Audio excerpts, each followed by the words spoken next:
iyong gawing banal at ipagkalubong kami pagningasin nitong aming pagdiriwang upang makalapit kami may dalisay na kalooban sa walang malim na kaliwanagan sa pamagitan ng Isang Kristo na sa aming pinagsan ng pagkasawala.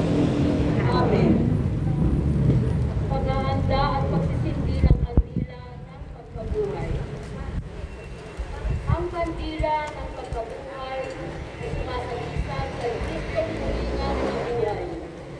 Siyang sumasagisag sa kandila ang makakapong nalilig na poy na siyang gagabay at magpapalaya sa simbahan mula sa pagtakbo sa kasalanan at sa pagkabuhay.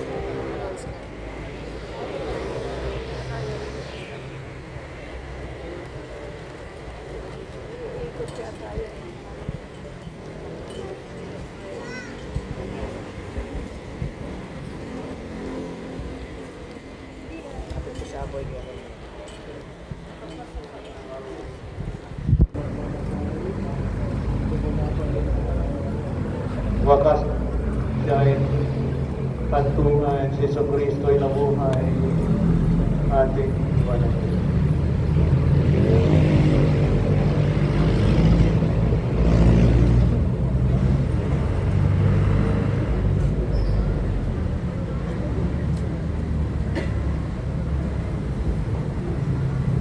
Si Kristo ang pinagmulaan, alpha sa bisag niya ay tunay, siya ay ating pinanggalingan, si Jesu Kristo ay nabuhay, siya ay ating kaliwanagan.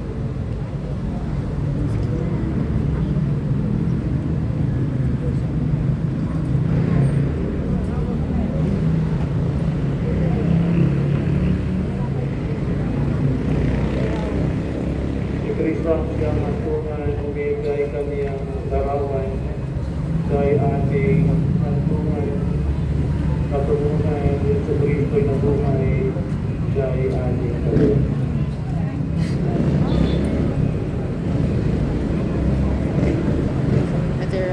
Hindi ko nakikita what's happening.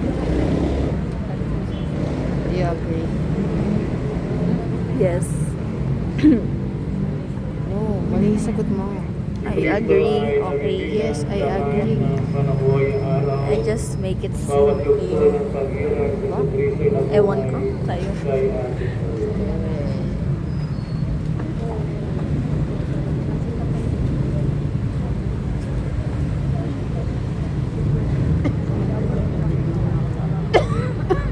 Si Kristo ay nabibilang mga taong daday, alis na ang kailangan si Kristo ay nabuhay, siya ay ating kaliwanagan.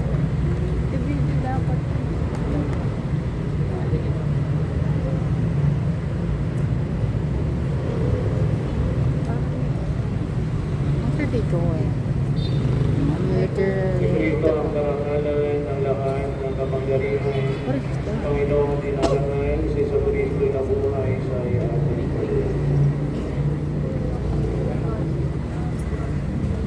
What are they doing?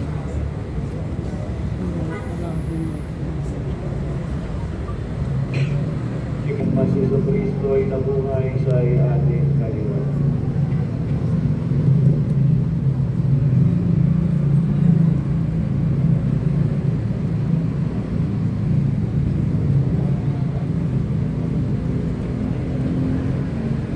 Sa sugat sa luphang banal, Jesus na ating Jesus sa tagiliran, lughat at tubig ay lumitaw, si Jesu Kristo ay nabuhay, siya ay ating kaliwanagan.